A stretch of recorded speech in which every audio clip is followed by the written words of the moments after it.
Selamat ya, Rich Ministry dan juga teman-teman dari Gepas. Terima kasih sudah hadir dan juga Bapak Andre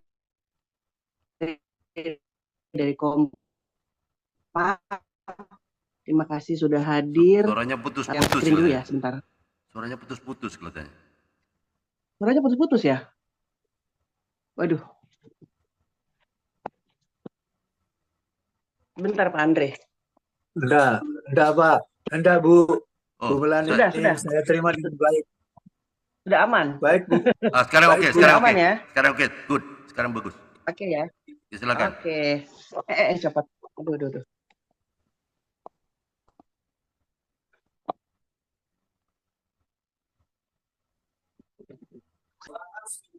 Oke, baik. Oke, kita pada pagi hari ini akan belajar firman Tuhan. Tema yang saya bawa untuk hari ini yaitu merawat kesehatan jiwa yang terambil dari 3 Yohanes 1 ayat 2. Mungkin ada hamba Tuhan atau teman-teman yang bisa membacakan firman Tuhan hanya satu ayat saja, yaitu dari 3 Yohanes 1 ayat 2. Mungkin ada yang bisa membacakan?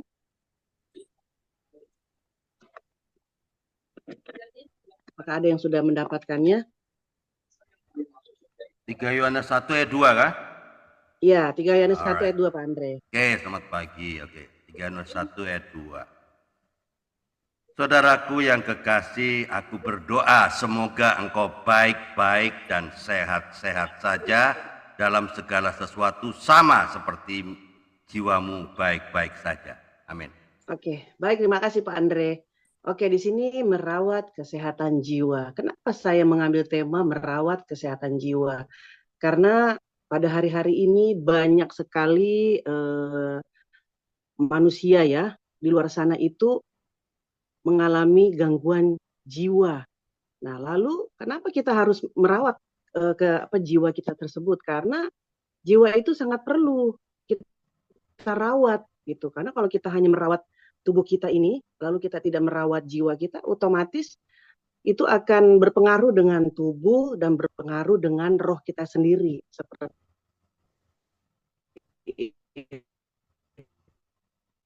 itu. Makanya banyak seringkali orang-orang itu mengalami yang namanya stres karena jiwanya itu sedang terganggu, tidak terawat. Kenapa tidak dirawat? Ya karena tapi asupan firman Tuhan seperti itu. Makanya ada di Mazmur itu saya lupa firman Tuhannya itu dikatakan hai jiwaku, pujilah Tuhan. Nah, itu harus kita selalu menyembah Tuhan supaya jiwa kita ini tetap sehat seperti itu, karena jiwa dan juga roh dan juga tubuh itu melekat jadi satu, kurang lebih seperti itu ya. Jadi di sini merawat kesehatan jiwa tentunya otomatis yang lebih perlu kita karena jiwa kita itu nanti pada saat kita meninggalkan dunia ini dipanggil Tuhan, yang mempertanggungjawab adalah jiwa kita, bukan roh kita. Roh itu kembali lagi ke Bapa, namun jiwa kita yang akan bertanggung jawab di hadapan Tuhan. Seperti itu. Karena kalau tubuh itu hancur, kembali ke tanah. Lalu jiwa kita ini yang tentunya yang akan mempertanggungjawabkan segala sesuatunya. Nah, pada saat kita masih hidup, tentunya kita harus merawat jiwa kita, yaitu kesehatan jiwa. Baik, masuk di dalam yang kedua. Oke, di sini dewasa ini isu kesehatan mental menjadi masalah yang harus diselesaikan selain kesehatan secara fisik. Banyak yang mengalami gangguan kejiwaan, disadari atau tidak, sehingga gereja, ini dalam kurungnya orang percaya, harus siap menolong mereka yang mengalaminya. Nah, di sini Bapak Ibu yang dikasihi Yesus Kristus dan juga teman-teman, kita di sini tuh harus siap menolong teman-teman kita, keluarga kita, sahabat kita, orang-orang yang mengalami kesehatan mental karena secara fisik mereka mungkin sedang ada gangguan dengan mereka punya tubuh, mungkin karena tubuh ini akhirnya mengalami sesuatu hal yang tidak baik dan itu berpotensi berhubungan langsung dengan kita punya jiwa. Namun yang biasanya ketika jiwa kita terganggu itu kita biasanya kita konseling ya, konseling kepada hamba Tuhan. Pada saat kita mungkin dalam keadaan kalut, masalah atau problem yang sangat berat yang kita tidak bisa atasi, tentunya kita datang kepada Tuhan. Selain kita kepada hamba Tuhan menceritakan suatu masalah kita, itu kan kita pastikan berhubungan dengan kita punya jiwa, bukan kita punya tubuh ya. Nah, tentunya kita harus sadar gitu. Waktu pada saat kita mengalami satu gangguan kejiwaan kita, nah harusnya ini gereja melihat dan menolong segera orang-orang yang seperti yang mengalami gangguan jiwa itu tersebut. Ini yang saya maksud nih, gangguan jiwa bukan berarti dia sudah sakit jiwa ya, bukan. Maksudnya orang stres itu kan berarti dia mengalami jiwanya yang sedang bermasalah. Jadi bukan dikatakan dia itu sakit jiwa, bukan. Jadi kalau sakit jiwa itu yang dia pada akhirnya dia masuk rumah sakit jiwa itu karena dia itu sudah mungkin sudah benar-benar terganggu, dan itu harus memang melakukan suatu konseling tersendiri ya. Mungkin pelan-pelan kita tidak bisa langsung masuk ke dalam orang itu tersebut, namun kita harus ada tahap-tahapnya supaya orang itu mendapatkan suatu pemulihan begitu. Jadi di sini yang kita maksudkan adalah bukan berbicara tentang uh, sakit jiwa yang sudah masuk rumah sakit jiwa, tidak. Namun di sini konteksnya adalah kesehatan mental kita yang sering selalu bermasalah seperti itu. Baik, yang ketiga, lalu apa yang bisa kita lakukan? Yang kita lakukan adalah ya kita kita harus datang kepada Tuhan. Kita bukannya datang, tapi pertama kita harus datang kepada Tuhan ya, bukan kita datang ke orang begitu. Jadi seringkali ketika kita sudah punya masalah, ya saya dulu nih punya masalah yang sangat berat. Dulu karena saya tidak tahu firman, ya saya datang ke orang pintar karena saya nggak tahu. Saya harus bilang, saya harusnya ini karena kan tidak ada yang membimbing saya ya, tidak ada yang membimbing saya otomatis saya datang ke orang pintar gitu. Jadi otomatis waktu saya punya masalah yang sangat berat, saya ingin melakukan suatu pembalasan lah, contohnya seperti itu kan jiwa saya lagi terganggu ya. Nah itu badan saya itu akhirnya jadi kurus, jadi tidak karu-karuan, karena itu berpengaruh dengan tubuh, karena sehat seperti itu. Nah itu bukannya kita datang kepada Tuhan, namun saya datang ke orang yang salah. Akhirnya apa? Bukannya benar, malah salah jalan. Akhirnya apa? Saya hanya mendapatkan hal-hal yang negatif, bukan hal-hal yang positif. Jadi jiwa saya lebih hancur, bukan saya jiwanya jadi lebih baik. Karena saya waktu itu belum dekat dengan Tuhan, saya datangnya itu kepada orang, bukan datang ke hamba Tuhan. Baiknya ketika saya ditahukan, tentunya otomatis kita harus datang. Selain ke Tuhan, kita harus konseling kepada hamba Tuhan. Nah, harus konseling itu kita harus lihat-lihat dulu ya. Kita tidak asal-asal melihat hamba Tuhan, karena banyak hamba Tuhan itu pada saat seseorang jemaat kita konseling, itu dia selain dia mendengarkan, pada akhirnya dia membuka aib kita, dia menyebarkan aib kita. Itu pernah terjadi kepada diri saya ketika saya punya masalah yang sangat besar. Saya datang ke salah satu, selain saya udah nih ya, sudah pulih, saya sudah, maksudnya dalam arti sudah tidak orang pintar, karena saya akhirnya salah jalan, lalu saya ditegur oleh Tuhan. Nah, saya dianjurkan untuk datang ke hamba Tuhan untuk konseling, bagaimana solusinya supaya saya bisa benar-benar pulih, jiwa saya bisa sehat, jiwa saya bisa kembali normal, istilahnya begitu. Karena dulu saya stresnya sangat luar biasa. Itu bahkan saya bisa menjadi gila seperti itu. Nah itu saya ketika saya konseling, saya curhat, saya cerita masalah saya, itu akhirnya jadi bahan gunjingan. Jadi akhirnya di gereja itu pada tahu kalau saya itu punya masalah yang sangat berat. Dan nah dari situ saya akhirnya datang, saya cari lagi hamba Tuhan. Saya cari lagi hamba Tuhan, saya konseling, lalu hamba Tuhan bilang, makanya segala sesuatu ketika kita mau datang untuk konseling kepada hamba Tuhan, untuk mengetahui kita punya persoalan hidup, tentunya kita harus berdoa dulu, minta jalan keluar. Siapakah yang harus kita bertanya dan menemukan persoalan hidup kita ini solusinya. Hamba Tuhan itu tidak, kita menjadi pelajaran bahwa kita itu tidak boleh, maksudnya ya kita harus punya hikmat ya ketika kita mau curhat, mau konseling sama hamba Tuhan, kita harus lihat-lihat dulu. Ini hamba Tuhannya ini bukan sembarang loh, ini seorang ya wakil gembala. Coba ya oke lah. Jadi saya tuh tidak habis pikir aja gitu. Saya jadi akhirnya saya jadi tontonan. Saya sembuh, akhirnya saya kabur dari gereja itu, akhirnya saya memilih pindah gereja seperti itu karena ternyata di situ saya jadi gunjingan, jadi bahan tertawaan seperti itu. Akhirnya saya jadi stres lagi. Jiwa saya akhirnya apa? Bukannya sehat, malah jadi rusak lagi seperti itu. Nah, jadi di sini apa yang bisa kita lakukan adalah kita harus datang terutama adalah kepada Yesus Kristus karena dia adalah sumber kekuatan kita, dia adalah sumber Bapa yang paling mulia, dia adalah yang membuat kita semakin kuat, yaitu pokok utamanya adalah Yesus Kristus. Lalu kalau memang kita mau konseling ke hamba Tuhan, tentunya kita harus berdoa terlebih dahulu. Begitu ya Bapak Ibu yang diberkati teman-teman semuanya. Jadi kalau kita bisa merawat jiwa kita, lalu apa yang kita bisa lakukan itu tentunya yang utama adalah kita datang kepada Yesus Kristus, bukan ke orang lain. Nah, kalau kita datangnya ke dukun itu salah lagi, itu lebih salah lagi itu, seperti itu.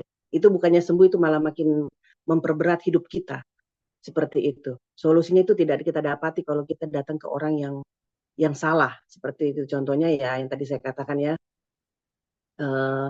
maksudnya kita orang percaya kita datang ke hamba Tuhan atau pada Tuhan. Tapi kalau kita bukan orang percaya, mungkin mereka solusinya adalah datangnya ke orang-orang ya seperti itu ya tadi ya. Mungkin yang punya ilmu sakti, kurang lebih seperti itu. Jadi bukan solusi yang baik, namun solusinya adalah hal-hal yang buruk seperti itu.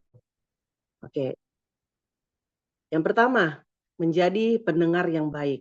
Di dalam Lukas 10 ayat 38 sampai 42, nanti kita baca sama-sama nanti karena ini Lukas 10 ayat 38 sampai 42 ini sangat panjang ya. Nah, di sini dalam nats ini ada dua, pendengar yang baik, yaitu Maria yang mendengar perkataan Yesus dan Yesus yang mendengar keluh kesah Marta. Di sini kita sudah pernah mendengar tentang dua orang ini ya, Maria dan Marta. Nah, di sini yang menjadi seorang pendengar yang setia itu adalah Maria, yang selalu mengeluh itu adalah Marta. Nah, mungkin di sini siapa yang punya nama Maria menjadi seorang pendengar. Tapi kalau yang namanya Marta mungkin selalu mendengar keluh kesah ya. Nah, maksud saya di sini adalah ini hanya cerita ya, tapi kita mungkin harus menjadi seorang pendengar yang baik. Begitu karena Tuhan Yesus menginginkan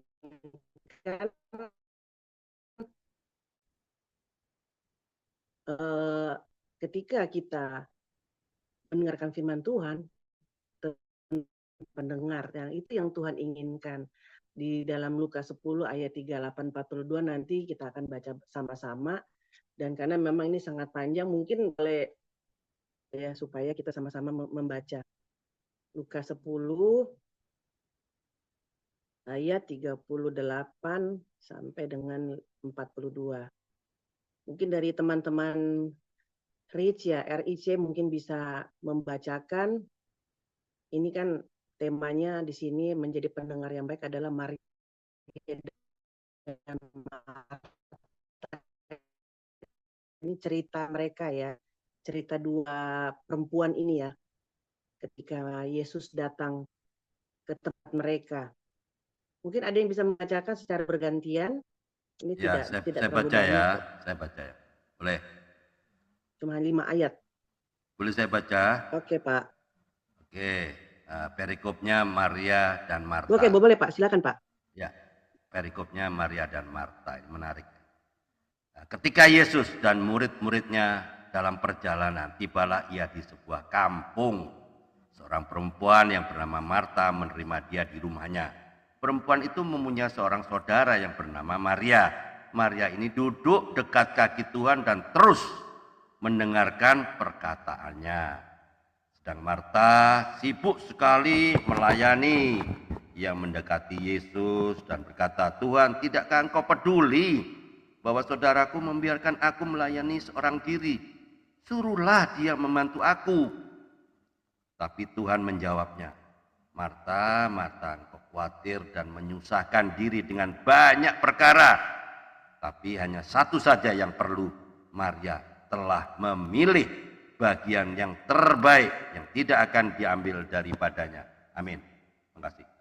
Amin. Terima kasih Pak Andre. Nah, di sini jelas ya, ketika Yesus dalam perjalanannya, lalu dia tiba di sebuah kampung, lalu dia tiba di sebuah rumah, dua saudara Maria dan Marta.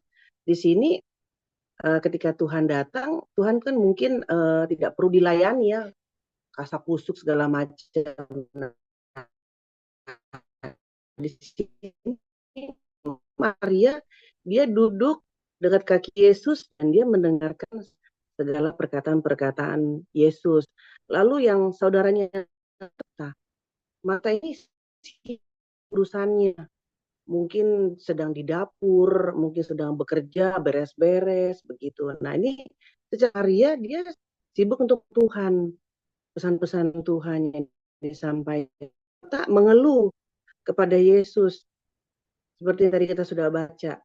Dia sibuk sendiri dengan urusannya, perkaranya seperti itu. Jadi di sini sibuk dengan urusan diri kita sendiri tanpa ya. Nah, jadi apakah kita harus sibuk dengan diri kita sendiri sampai kita lupa mendengar pesan Tuhan? Nah, pesan Tuhan itu sangat penting untuk sekarang ya, untuk ya dari dulu lah sampai sekarang. Itu sangat penting yang harus kita renungkan begitu, karena firman Tuhan yang kita dan menjadi penolong untuk jiwa kita. Ketika jiwa kita sedang mengalami sesuatu problema masalah, kita datang kepada Tuhan, kita mendengarkan firman Tuhan, otomatis jiwa kita itu akan bangkit sendiri. Dalam arti, oh ya Tuhan, tadi saya mengalami masalah di jalan Tuhan. Saya berantem sama orang, kesenggol sama orang. Lalu kita lupa dengan perkataan Tuhan. Tuhan sendiri mengatakan bahwa kita harus mengendalikan diri kita. Namun kita lupa mengendalikan diri kita pada saat kita di jalan kesenggol orang, lalu kita main hajar orang itu, berantem sama orang tanpa kita memikirkan. Nah itu kan otomatis jiwa kita itu yang memberontak. Gitu. Otomatis jiwa kita langsung udah hajar aja orang itu, katanya begitu, ya kan? Padahal sebenarnya roh kita juga membisikkan kepada kita. Roh kita itu siapa? Roh itu adalah Yesus sendiri yang membisikkan kepada kita, mengingatkan kita kepada jiwa kita. Seperti itu, hey Melani, kamu tuh tadi sudah salah. Gitu. Kalau kamu itu tadi harusnya tidak perlu terpengaruh, Bud. Jadi, ya, jadi antara roh dan jiwa itu balance seperti itu. Ada masalah, roh kita otomatis kan pasti akan membisikkan kita. Ayo bangkit lagi, ayo kita dengar firman Tuhan lagi, ayo kita datang kepada Tuhan lagi. Jangan kita sibuk dengan diri kita, jangan sibuk dengan duniawi kita. Namun kita lupa mendengarkan firman Tuhan. Akhirnya apa? Jiwa kita lesu, jiwa kita akhirnya layu, karena kita tidak ada penyiraman oleh siraman rohani seperti itu. Nah, ketika jiwa kita terganggu, otomatis roh kita juga kan lama-lama redup, ya. Nah, kita bangkit lagi dengan kita siraman firman Tuhan, jiwa kita dipulihkan, jiwa kita dibangkitkan, otomatis roh kita juga bergembira. Lalu tubuh kita ini tentunya akan kembali seperti sedia kala ya. Jadi, karena ketika jiwa kita sakit, otomatis tubuh kita juga berpengaruh, akan mengalami sesuatu perubahan. Contohnya pada saat kita tidak nafsu makan, ya kita kan akhirnya tubuh kita lama-lama jadi kurus, menurun berat badan. Karena apa? Pada saat kita mengalami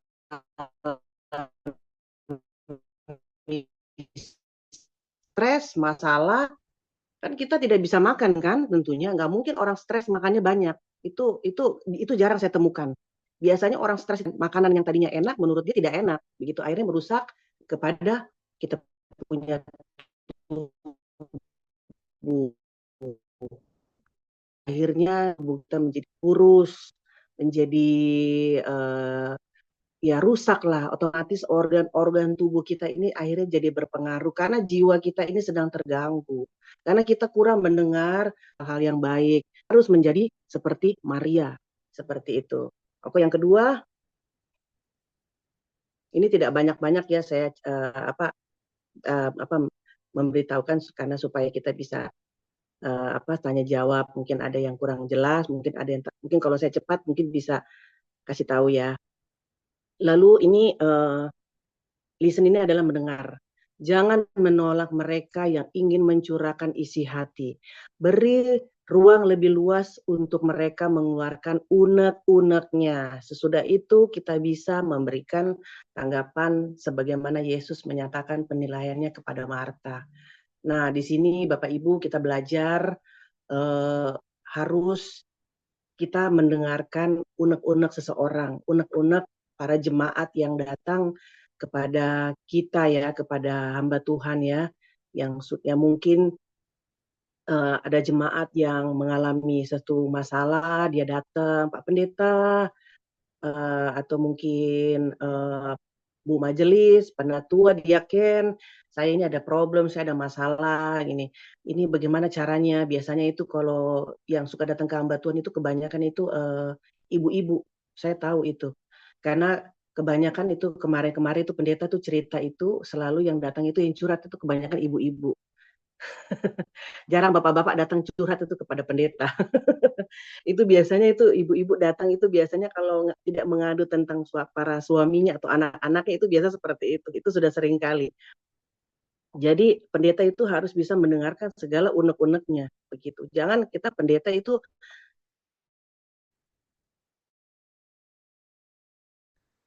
sibuk sendiri dengan HP-nya, sibuk dengan menginginkan, kita itu jangan menolak dan jangan kita tidak merespon. Jadi Tuhan tuh menginginkan pada saat kita mengeluarkan unek-unek kita, keluh kesah kita, ya kita harus bisa mendengarkan. Karena Tuhan juga sendiri, dia tuh maha mendengar. Ketika kita panggil Yesus, dia mendengar. Pada saat kita juga berbisik di dalam hati kita, dia mendengar. Dia mengetahui semuanya isi hati kita. Seperti itu.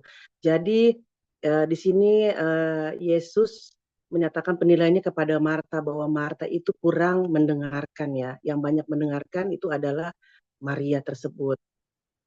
Seperti itu. Lalu yang kedua, menyediakan dukungan emosi. Itu dalam Lukas 7 ayat 36 sampai 50. Di sini ada dua sikap, yaitu terhadap perempuan yang meminyaki kaki Yesus atau orang Farisi yang menghakimi dan Yesus yang mengampuni. Nah, di sini mungkin kita bisa baca sama-sama di Lukas 7. Boleh dibacakan Pak Andre atau siapa mungkin yang bisa buka firman Tuhan? Lukas 7 ayat 36 sampai dengan 50. Lukas pasal 7 ayat 36 sampai dengan 50. ayatnya yang ke-36 50 katakan, dengan judul Yesus diurapi oleh perempuan berdosa. 36 katakan, seorang Farisi mengundang Yesus untuk datang makan di rumahnya. Yesus datang ke rumah orang Farisi itu, lalu duduk makan. 37, di kota itu ada seorang perempuan yang terkenal sebagai seorang berdosa. Ketika perempuan itu mendengar bahwa Yesus sedang makan di rumah orang Farisi itu, datanglah ia membawa sebuah buli-buli walam berisi minyak wangi. Ayat 38, sambil menangis ia pergi berdiri di belakang Yesus, dekat kakinya, lalu membasahi kakinya itu dengan air matanya dan menyikat dengan rambutnya. Kemudian ia mencium kakinya dan meminyakinya dengan minyak wangi itu. 39, ketika orang Farisi yang mengundang Yesus melihat hal itu, ia berkata dalam hati, jika ia ini nabi, tentu ia tahu siapa dan orang apakah perempuan yang minjamannya ini. Tentu ia tahu bahwa perempuan itu adalah seorang berdosa. 41,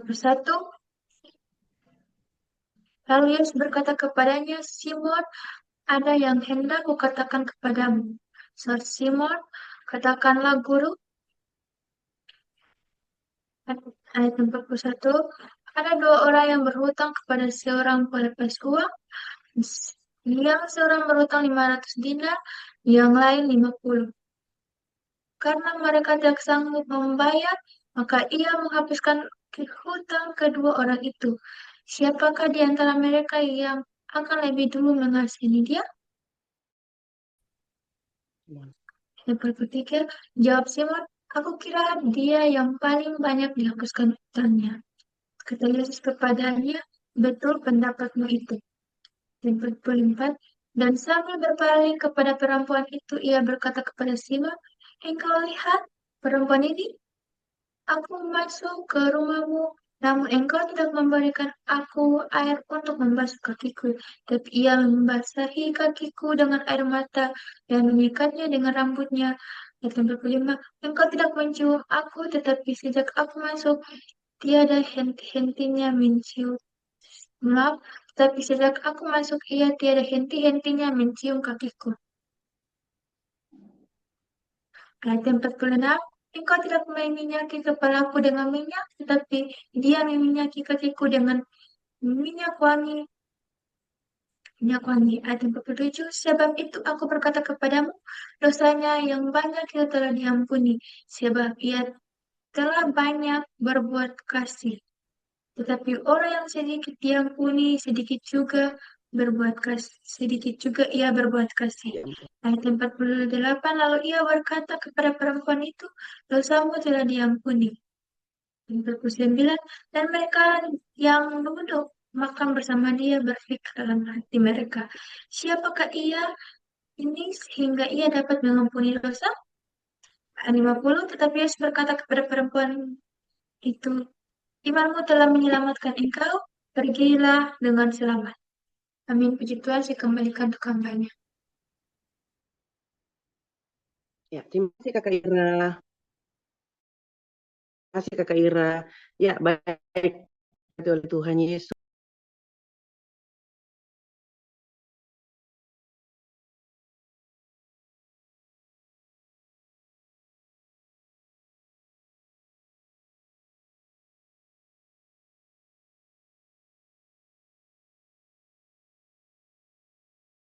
Kemana dia hilang ya?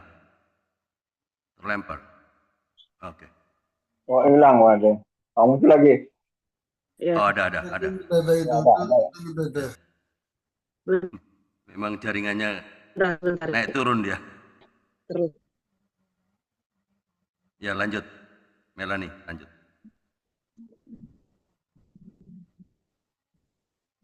Jaringannya udah merah Oke.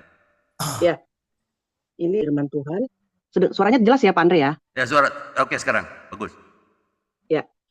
Di sini ada, tadi kita sudah baca firman Tuhan di Lukas 7 ayat 36 sampai 50, dan juga seorang Farisi yang menghakimi, dan juga ada seorang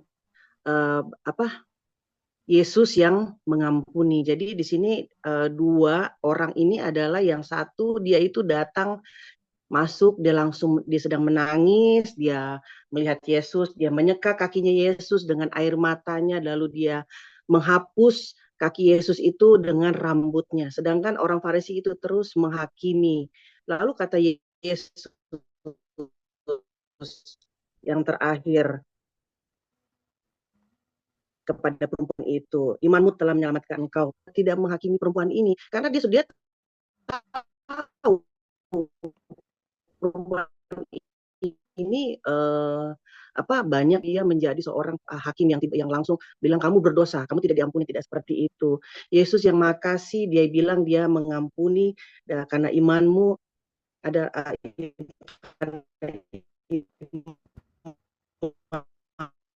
yang telah menyelamatkan.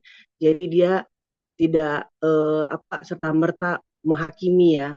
Lalu kalau yang satu tadi itu dia seorang Farisi, kalau Yesus dia tidak seperti orang Farisi itu tersebut.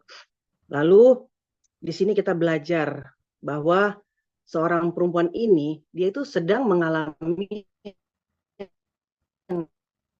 namanya sakit bukan sakit jiwa, tapi maksudnya jiwanya sedang terganggu karena persoalan masalah yaitu yang marah. Namun Tuhan melihat dia punya ketulusan hati datang kepada Yesus untuk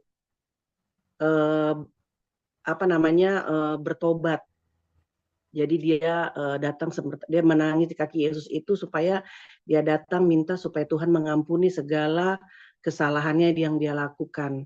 Jadi pada konteks pada pagi hari ini kita itu harus belajar seperti Yesus. Ketika kita melihat seseorang yang mengalami suatu persoalan masalah hidup, kita tidak serta-merta harus menghakimi orang tersebut. Karena kalau kita menghakimi, kita bukan hakim, kita bukan Yesus yang serta-merta harus menghakimi orang tersebut, begitu. Saya sering dihakimi orang, namun saya tidak pernah mau membalas hakiman itu kepada orang tersebut. Karena saya selalu mengatakan kepada orang-orang tersebut, saya bilang saya punya hakim sendiri. Lalu mereka bertanya, hakimnya siapa? Hakim saya adalah Yesus. Saya bilang, kalau saya berbuat dosa, saya melakukan kesalahan yang sangat berat, dia yang akan menjadi hakim saya yang terbaik, begitu. Namun dia tidak serta-merta menghakimi langsung masuk neraka Melani. Oh, tidak seperti itu. Nanti dia akan melihat segala perbuatan yang saya lakukan. Namun kalau saya bertobat, ya kembali ke jalan yang benar, tentunya ya hakim yang akan dilakukan Yesus adalah ya upah adalah surgawi, ya, bukan upah neraka. Tapi kalau orang yang tidak percaya, orang yang tidak bertobat, jiwanya ini tidak kembali, ya, tetap sakit terus, akhirnya tidak ada pertobatan, otomatis pada saat dia mati, dia bukannya ke rumah Bapa, dia ke tempat yang lain.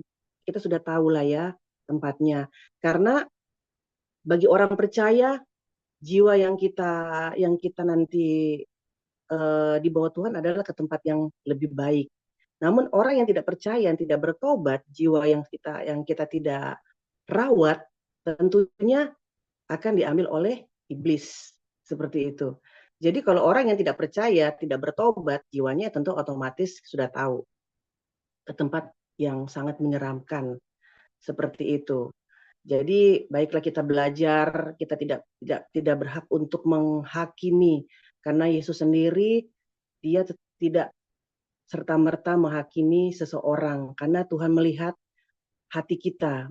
Apakah kita benar-benar mau dipulihkan? Apakah kita benar-benar mau bertobat? Apakah kita mau jiwa kita disembuhkan?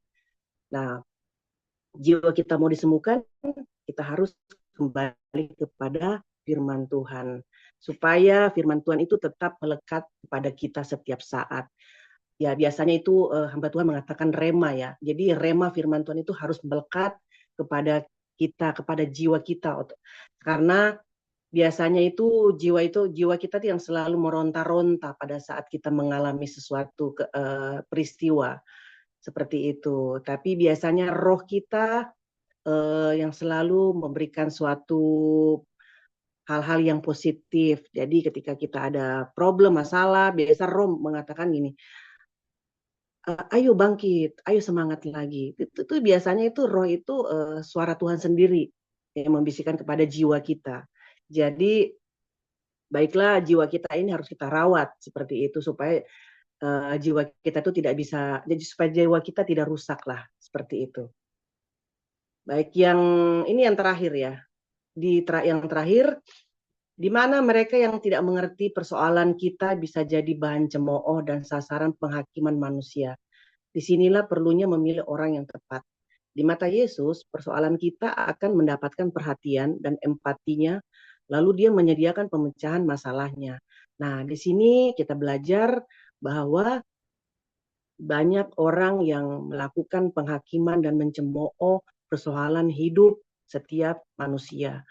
Biasanya ketika manusia itu punya masalah, terus ada yang, dan kita mengetahui, tentunya kita tuh harusnya mendukung orang tersebut supaya orang itu bangkit. Jangan pada saat dia ada masalah, dia sedang mengalami suatu problem yang sangat berat, bukannya kita mencemooh dia, maksudnya. Jadi jangan kita juga menghakimi orang tersebut. Kamu ya udah berbuat dosa, sudah mencuri, sudah menjadi seorang perampok, berbuat zina, enggak pantas masuk surga, katanya begitu. Kita di sini belajar bahwa di mata Yesus orang-orang seperti itu bisa berubah, jika dia mau bertobat dan kembali ke jalan yang benar. Nah, jiwa kita yang harus kita rawat adalah kita harus dekat dengan firman Tuhan dan kita harus menjauhkan dari hal-hal negatif. Perkataan-perkataan yang di luar sana itu ya anggap saja itu hanya sebagai suatu siraman atau berkat yang akan menjadi berkat rohani untuk menjadi kekuatan bagi kita. Karena biasanya ketika kita mengalami sesuatu yang tidak enak, kita tidak kuat di dalam Tuhan, tentunya kita mengalami cemooh, mengalami sesuatu hal-hal yang tidak enak, kita tuh pasti akan bagaimana ya? Akan lesu ya. Ya contohnya saya juga sering mengalaminya. Bukan berarti saya juga orang yang hebat, bukan berarti saya orang yang kuat, bukan. Namun saya selalu berkata kepada Tuhan, Tuhan, biarlah Tuhan memberikan saya selalu kekuatan supaya ketika ada orang-orang yang mencemooh, orang-orang yang selalu ingin menghakimi hidup saya, tentu Tuhan yang menjadi hakim pada waktunya seperti itu. Ya tentunya kita harus lebih banyak mendengarkan firman Tuhan, menjadi seorang pendengar, ya seperti Maria tadi ya. Jadi jangan kita dengan sibuk dengan diri kita sendiri, sibuk dengan perkara hidup kita, sibuk dengan hal-hal duniawi sampai kita akhirnya lupa dengan Tuhan Yesus. Padahal dia ingin sekali setiap hari kita menyapa dia dengan doa, dengan ucapan syukur, lalu memuji-muji dia supaya jiwa kita ini tetap sehat. Karena kalau kita tidak memuji Tuhan, kita tidak berdoa, tidak dekat dengan Tuhan, hal-hal yang datang dari luar, hal-hal negatif, kita tentunya kita akan menjadi jadi tidak sehat ya. Pada saat kita jadi jiwa kita tuh akan terganggu, otomatis seperti itu. Karena kita kurang mendengarkan firman Tuhan, kurang kita memuji Tuhan, berdoa kita kurang, pasti ketika kita mendengarkan hal-hal itu kita akan marah, emosi yang keluar seperti itu. Tapi kita boleh marah, boleh juga kita ya kecewa, namun kita tidak boleh berlarut-larut dengan kekecewaan kita kepada seseorang. Kita harus bisa mengampuni seperti Tuhan Yesus mengampuni kita segala dosa-dosa yang kita perbuat. Dan juga kita juga harus bisa mendoakan orang tersebut supaya orang tersebut bisa kembali ke jalan yang benar, supaya dia tidak menjadi seorang hakim. Karena hakim dunia ini adalah untuk di dunia ini adalah hakim itu yang ketuk palu untuk memberikan sanksi untuk kita menjalani hukuman. Tapi nanti pada saat kita ketemu Yesus Kristus di takhta putih di kerajaan di Yerusalem baru, tentunya Yesus sendirilah yang akan menjadi hakim satu-satunya untuk memberikan kita suatu hidup, apakah kita masuk di surga atau kita masuk ke dalam tempat yang tidak enak ya. Tentunya kita sudah tahu itu ada neraka seperti itu. Baik Bapak Ibu, masih ada ya? Berarti belum yang terakhir ya. Ini yang ketiga, memberi dukungan komunitas. Ini Markus 2 ayat 1 sampai 12, nanti kita sama-sama baca. Di sini orang lumpuh ini bukan saja mengalami penderitaan secara fisik, sudah pasti ia tertekan secara emosional karena kelemahannya itu. Jadi orang lumpuh pada saat dia mengalami penderitaan, ini kan fisiknya ya, tubuhnya ini kan berarti kan yang lemah ya. Nah, apakah pada saat dia mengalami lumpuh secara fisik ini, apakah dia akan tertawa-tertawa? Apakah dia akan gembira? Tentunya secara kejiwaan, emosionalnya itu pasti akan ada. Dia akan mengeluh kepada Tuhan. Kenapa sih Tuhan saya lumpuh? Kenapa sih Tuhan saya menderita? Kenapa sih Tuhan saya harus sakit? Kenapa sih Tuhan? Jadi kata-kata kenapa sih itu pasti selalu ada. Seperti itu. Jadi kita harus memberikan dukungan komunitas. Dukungan komunitas itu adalah kita harus melihat seseorang, setiap jemaat yang sedang sakit. Jadi kita harus memberikan mereka dukungan spiritual seperti contohnya adalah hal-hal firman Tuhan. Karena firman Tuhan yang selalu memberikan kita selalu dukungan adalah kekuatan. Karena orang yang mengalami sakit penyakit, ya, itu tentunya dia akan otomatis akan berpengaruh kepada kejiwaannya itu tersebut. Ya, tentu emosional itu sudah pastilah keluar perkataan, karena kita sakit flu, sakit batuk, kadang-kadang kalau kita udah tidak mampu lagi, biasanya suka mengeluh. Saya pun sering begitu. Waktu beberapa bulan yang lalu tuh saya sakit sampai sesak napas. Saya pikir saya sudah mau mati. Saya bilang sama Tuhan, saya mengeluh. Saya nggak berontak. Saya bilang, Tuhan, kalau Tuhan mau ambil saya, ambil saja. Karena saya sudah tidak mampu, ini saya sesak napas ini sudah luar biasa. Saya bilang, saya sudah minum obat, saya sudah ke dokter, tapi saya punya sakit ini tidak sembuh-sembuh, malah bahkan saya punya sesak napas ini udah seperti 1212. Jadi saya pikir saya sudah mau mati. Saya marah sama Tuhan, saya komplain. Saya bilang, Tuhan kalau mau ambil saya, ambil saja. Gak usah setengah-setengah, saya bilang begitu. Saya marah sama Tuhan. Jadi itu setiap manusia pasti punya emosional dalam kelemahan tubuh. Itu jiwa saya juga sedang terganggu, karena pada saya sakit itu saya bukannya datang kepada Tuhan, itu saya hanya memikirkan diri saya sendiri gitu. Jadi ya itulah, itu wajar ya. Tapi kita kembali lagi ke firman Tuhan. Seperti itu. Lalu 4 orang yang menggotongnya dalam nats ini memberi gambaran kepada kita tentang pentingnya dukungan komunitas. Milikilah komunitas yang saling mendukung, jadilah anggota komunitas yang berkontribusi untuk menjadi solusi bagi orang lain. Nah, kita ini kan selalu harus punya komunitas. Kalau kita tidak punya komunitas, tentunya kita tidak bisa saling mengenal, kita tidak saling mengetahui satu sama lain. Jadi pentingnya komunitas itu adalah untuk kita sama-sama ada komunikasi yang baik, saling mendukung, tentunya hal-hal yang positif lah. Contohnya ya, kita mendoakan orang sakit, mendukung orang-orang yang sedang ada masalah, kita memberikan solusinya supaya orang itu menjadi lebih baik lagi, sehat lagi, baik jasmani dan rohaninya itu kembali pulih. Seperti itu. Oh, sudah selesai ya, sudah. Oke, ini sudah terakhir. Jadi kita harus memiliki komunitas yang sangat mendukung, yang tadi saya berikan, bahwa komunitas itu adalah sangat penting. Kalau kita tanpa memiliki komunitas, tentunya kita tidak bisa berkontribusi untuk mencari solusi supaya kita bisa mendapatkan hal-hal yang positif. Jadi misalnya sekarang ini kan kita punya komunitas namanya Gepas Ministry, mungkin ada komunitas yang lain.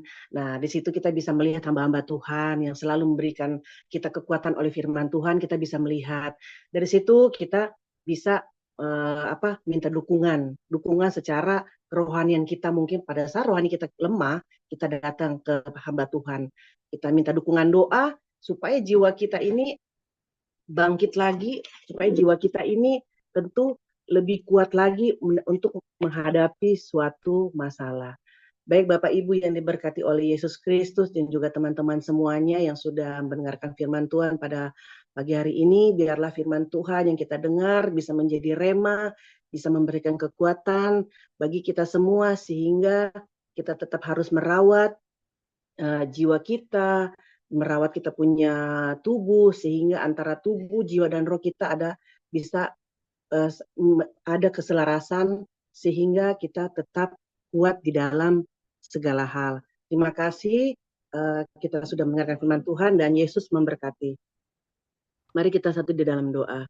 Bapa kami yang bertata dalam kerajaan surga, hamba-Mu Tuhan sudah selesai menyampaikan pesan-Mu Tuhan.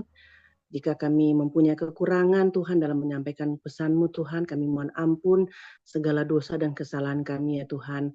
Kami masih dalam belajar firman Tuhan tentang kebenaran.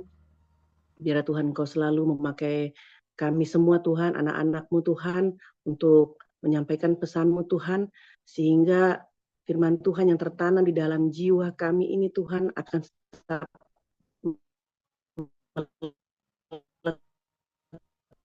dan menjadi rema dalam kehidupan kami Tuhan, sehingga tidak lupa untuk selalu mendengarkan firman-Mu Tuhan, sehingga jiwa kami tetap terima kasih ya Tuhan. Inilah doa kami hanya di dalam nama Yesus, kami sudah berdoa dan berucap syukur. Haleluya. Amin. Ya, kembali kepada hambanya, hostnya. Amin, puji Tuhan. Terima kasih untuk Ibu terkasih kita, Melani yang telah memberkati kita dengan pembelajaran firman Tuhan yang sangat luar biasa di pagi hari ini. Dan teman-teman sahabat orang muda, Bapak Ibu Saudara, ini kita akan masuk dalam sesi diskusi. Dan bagi teman-teman dan sahabat orang muda, Bapak Ibu Saudara yang ingin berdiskusi atau mempertanyakan mengenai materi pembelajaran yang yang dibawakan oleh Ibu terkasih kita Ibu Melani, waktu dan kesempatan yang diberikan. Ya, boleh saya sharing dikit. Tes 1, 2, 3. Bisa dengar? Halo? Silakan Pak. Oke, Pak Andre. Silakan Pak Andre. Oke. Ya. Oke, selamat pagi semuanya. Ada berapa nih? Ada 13 partisipan ya. Oke, mudah-mudahan jaringan saya nggak naik turun. Alright, hari ini firmannya temanya sederhana lah ya. Karena kita perlu kan selain merawat kesehatan tubuh ya. Kita perlu juga merawat kesehatan jiwa, ya enggak? Jadi kalau kita kekurangan makanan, ya kita lemas, ya benar ya? Kalau kita kekurangan makanan, kita lemas. Nah, disinilah kita perlunya merawat juga kesehatan jiwa. Bagaimana caranya merawat kesehatan jiwa? Ya, kita harus melekat pada firman-Nya. Nah, disinilah pentingnya ya. Temanya menarik. Jadi merawat kesehatan jiwa yang tadi diambil dari 3 Yohanes 1 ayat 2 ya. Dan ayat pendukungnya ya. Dan pendukung sajalah. Tapi yang penting ini 3 Yohanes 1 ayat 2 ini. Ini makna yang sangat relevan dan mendalam. Ya. Baik secara rohani maupun secara praktis ya. Karena ayat ini luar biasa ya. Pagi ini saya mendapat rema gitu. Karena kesehatan jiwa ini sejalan dengan kesehatan rohani. Karena Yohanes sendiri menyatakan ya, bahwa ia mendoakan agar kesehatan jasmani dan segala aspek kehidupan orang yang dikasihnya sejalan dengan kesehatan rohaninya. Ini menunjukkan bahwa jiwa yang sehat, mental, emosional, batinnya sangat erat dengan hubungannya dengan rohani yang sehat. Jadi maknanya apa? Ya, merawat jiwa artinya menjaga kedamaian batin, kestabilan emosi. Karena emosi kan karena ya kita masih hidup di dunia ya, seperti apa yang Melani sampaikan. Sering kita naik turun kan, tidak stabil ya. Karena pikiran harus terarah kepada Tuhan. Ya, jiwa yang sehat tumbuh dari relasi yang intim dengan Tuhan. Kalau kita tidak punya relasi, omong kosong. Kalau kita sehat jiwanya itu omong kosong. Jadi intinya adalah kita perlu punya relasi yang terus-menerus dibentuk, ya, dijalankan dengan Tuhan. Jadi kasih dan perhatian terhadap kesejahteraan itu memang menyeluruh ya. Karena Yohanes kan tidak hanya mendoakan pertumbuhan rohani ya, tapi juga kesejahteraan hidup secara umum, termasuk jiwa dan tubuh. Jadi maknanya Tuhan peduli bukan hanya pada kerohanian kita, tapi juga pada kondisi emosional kita dan kesehatan mental kita. Jadi merawat kesehatan jiwa adalah bagian dari menjalani hidup yang utuh di hadapan Tuhan. Jadi memang kesehatan jiwa ini memang butuh perawatan seperti perawatan tubuh kan. Jangan kita sibuk dengan skincare, ya enggak? Zaman sekarang skincare aja, ya enggak? Dikit-dikit skincare, tapi enggak. Kesehatan jiwanya enggak diperhatikan. Karena tubuh itu kan perlu makanan, istirahat, olahraga, maka jiwa juga butuh diperhatikan. Apa caranya memperhatikan? Ya tadi yang disampaikan firman-Nya tadi kan. Mendengarkan firman Tuhan. Curahkan isi hati dalam doa, punya komunitas. Komunitas apa? Komunitas yang mendukung. Karena besi menajamkan besi, manusia menajamkan sesama ya. Jangan sampai kita salah berkomunitas ya. Kita harus terus jaga pikiran dan dari hal-hal ya Pak. Ini yang negatif. Jadi artinya kesehatan jiwa bukan berarti kita lemah iman loh. Ya, melainkan tanda bijaksana dan bertanggung jawab terhadap anugerah kehidupan dari Tuhan. Nah, inilah pentingnya doa dan dukungan bentuk nyata dari merawat jiwa kita. Karena Yohanes sendiri kan menyatakan tadi di firman-Nya tadi ya, mendoakan orang lain agar baik-baik adalah salah satu bentuk merawat jiwa. Ya, makanya kita dipanggil bukan hanya merawat atau menjaga jiwa kita sendiri, tapi juga peduli dengan kesehatan jiwa orang lain lewat perhatian, penghiburan, dan ya dukungan rohani lah. Jadi poinnya disinilah kita perlunya, jangan lupa ya, kita perlu punya jiwa yang sehat. Nggak ada jalan lain. Firman Tuhan adalah untuk kesehatan jiwa kita. Oke, terima kasih khotbah yang singkat tapi bermakna. Tuhan Yesus memberkati. Amin.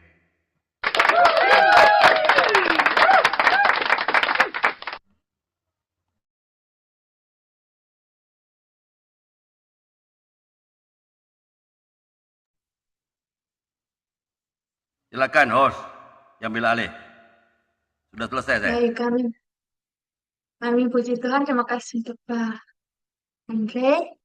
Dan mungkin ada yang ingin tambahkan lagi dari Pak Karya mengenai materi pembelajaran kita di pagi hari ini. Ya, baik. Terima kasih Bu Melania yang sudah membawa tema kesehatan jiwa. Wow, pas lihat judulnya, wah luar biasa. Tapi memang sekarang banyak udah sakit jiwa, betul-betul ya. Ketika kita hanya melihat kesalahan orang lain, ya, dan kekurangan itu sakit jiwa. Dan yang paling parah, nggak ada kekurangan orang lain, nggak ada kesalahan orang lain diciptakan. Nah, itu yang lebih parah sakit jiwanya, begitu. Ya, jadi setiap orang ada, udah banyak lah dominan orang sakit jiwa. Mengata-ngatai orang yang tidak benar pun sakit jiwa. Nah, tapi kita harus protek diri kita ya. Ini Bapak Ibu, Pak Andre, ini kalau Pak Andre, Pak Kare luar biasa kali kalau vulgar kalau saya bicara begini. Khalil Gibran dalam filosofinya anjing menggonggong kafilah berjalan. Ya, artinya Bapak Ibu, ketika orang mengata-ngatai kita yang enggak benar, kita bisa sakit hati kan? Bisa sakit hati. Bukan cuma sakit hati, sakit jiwa. Udah sakit jiwa nanti sakit kayak saya, sakit-sakit tanah karena mendengarkan perkataan yang nggak baik begitu. Saya pikir rugi juga ya kalau kita memperhatikan perkataan sindiran-sindiran, mau sarkasme gitu. Kalau sindiran halus apa Pak Andre? Kalau sarkasme kan tajam, padahal itu pun bukan kita punya kesalahan, bukan. Oleh karena dengki, iri, dan lain sebagainya. Begitu, itu yang pertama ya. Tapi kita yang sudah percaya firman Tuhan jangan terimpact atau terdampak oleh karena sakit jiwanya orang lain. Kita harus tetap waras, mensano in corpore sano. Dalam tubuh yang sehat terdapat jiwa yang sehat. Dan sebaliknya pun seperti itu. Kalau kita udah jiwa kita sakit, nanti kita malas-malasan, nggak mau bergerak, peredaran kita nggak sehat, kita hanya berpikir yang nggak penting kayak gitu. Puji Tuhan, ternyata semoga kita yang mendengarkan pagi hari ini nggak mau lagi ya sakit jiwa ya. Katakan kuasa-Mu Tuhan lebih besar di dalam diriku untuk menahan kuasa-kuasa orang jahat sehingga itu tidak menyakiti aku. Ada kan kata Yesus seperti itu ya. Dan yang kedua nih Bapak Ibu, yang sering disalahartikan oleh kita sendiri umat percaya. Tadi Ira membaca juga Di mana ada pelanggaran, di situ ada banyak kasih karunia. Sedikit pelanggaran, sedikit kasih karunia. Banyak pelanggaran, banyak kasih karunia. Kita jangan fokus hanya pada banyak dan dikitnya. Pasti orang udah merebut ke banyak. Ada bagian, ada ada pembagian jatah misalnya. Wah, saya mau yang banyak dong, nggak mau yang sedikit gitu. Tapi untuk pelanggaran, kesalahan jangan mau yang paling banyak. Harus paling sedikit atau bila perlu jangan pernah ada lagi.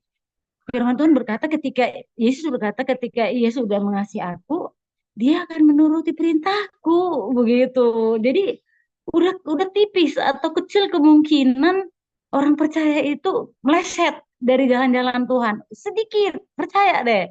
Apalagi kayak Pak Andre, Pak Karel ya yang udah menjadi host atau udah menjadi penyelenggara merekrut orang untuk bersaksi begitu ya.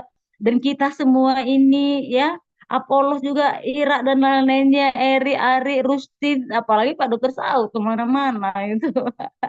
Maka Pak Dokter Saud berani mengupas mati terhadap dosa, tidak interesting lagi terhadap dosa. Iya, betul. Jadi eh, jangan diingat pelanggaran yang besar, banyak kasih orang. No, no, no, no, no. Kita itu artinya itu artinya mengajarkan kita kepada pertobatan supaya enggak takut. Kan ada orang nih, ayo ke gereja yuk, dikatakan seperti itu ya, dia bilang enggak lah, padahal dia enggak ngapa-ngapain dan dia enggak sakit juga gitu kan. Dia nggak sakit, nggak ngapa-ngapain, banyak duit, pokoknya semua more than have gitu ya. Terus dia bilang, malas, kenapa kamu malas? Dosaku masih banyak, pelanggaranku masih banyak katanya, ya kan?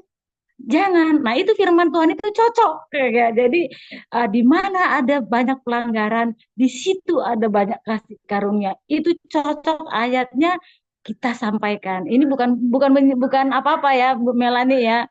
Ini hanya merespon, bukan berarti salah pernyataan atau Alkitab yang dibaca oleh Ira itu begitu ya, takutnya. Nah, itu harus kita jelaskan. Itu ayat itu harus kita jelaskan supaya nanti orang orang banyak, udahlah biar banyak kasus karunia, aku banyak pelanggaran lah. Terkadang orang kayak gitu, iya kan? Ada lagi orang bilang gini, sekali Yesus tetap Yesus. Yes, gue mau dosa, mau ini mau itu, Yesus ampuni. Bukan seperti itu. Iya, Yesus memang mengampuni, tapi jangan berdosa lagi kan. Yesus kan selalu bilang, angkatlah kasurmu, sembuh, jangan berdosa lagi. Kepada perempuan itu, jangan berdosa lagi. Selalu begitu.